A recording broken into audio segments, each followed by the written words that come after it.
All right. It's been a while since I've been on camera here.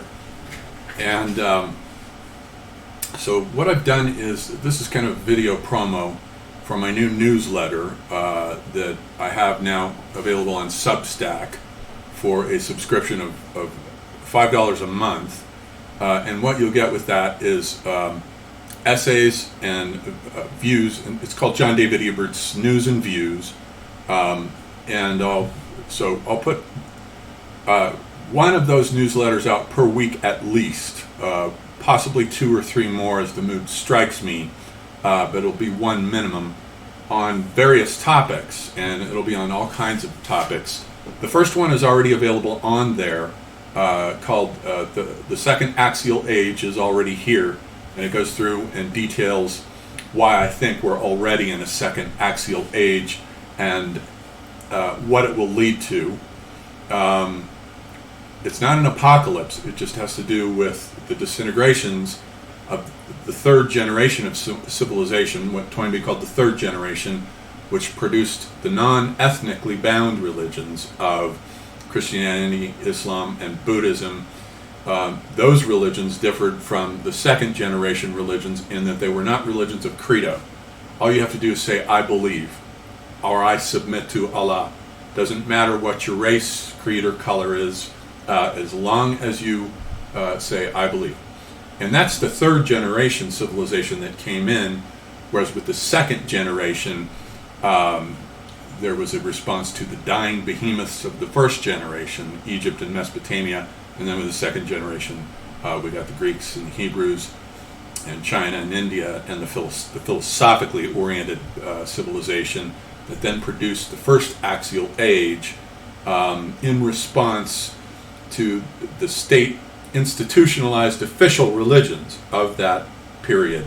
People like Pythagoras and Lao Tzu and Eugen of Valkia, individuals like that, as forerunners to the formation of the third generation, in which we no longer had individuals but large-scale religions, Christianity, Islam, and Mahayana Buddhism, come in. And so I will draw certain analogies in this essay, as you'll see if you subscribe. The first essay is already up and running, and I'll put the link to Substack in the chat comments here at the bottom. And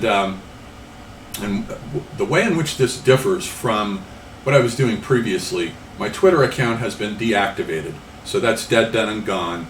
And cultural discourse and cinema discourse I no longer bother with. I got tired of writing on there for free, so I had already abandoned those a long time ago. There's no point in, journalists should get paid, essayists should get paid, writers submit writing because it involves work that should get paid, and I wasn't getting anything out of those two sites.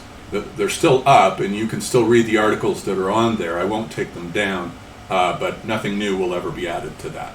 So all the new stuff, and I will be commenting on a broader range of topics here now, not just movies and books, but metaphysics and politics now too. I think the situation with Biden in Afghanistan is utterly deplorable and needs to be followed, tracked, and carefully commented on.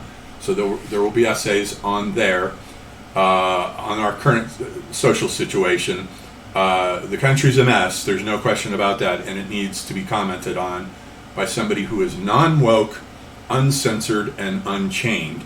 So that's what you'll get if you subscribe to my Substack site. And the first essay that's on there is called The Second Axial Age is Already Here. I'll put the link in the box at the bottom. And also there will be, I'm still doing private astrology readings for those who are interested. Patreon subscriptions are always helpful. And I've got a new show that is in the works. I won't say what it is or for what network it is, but we're in negotiations right now. So hopefully that will go through, and then I will make the big announcement for that show. Which will be a kind of a once-a-week program with a certain network. So that's it. That's where I'm at now. I'm back in the saddle again, as the Aerosmith song goes, and ready for all kinds of new stuff. So I hope you'll join me.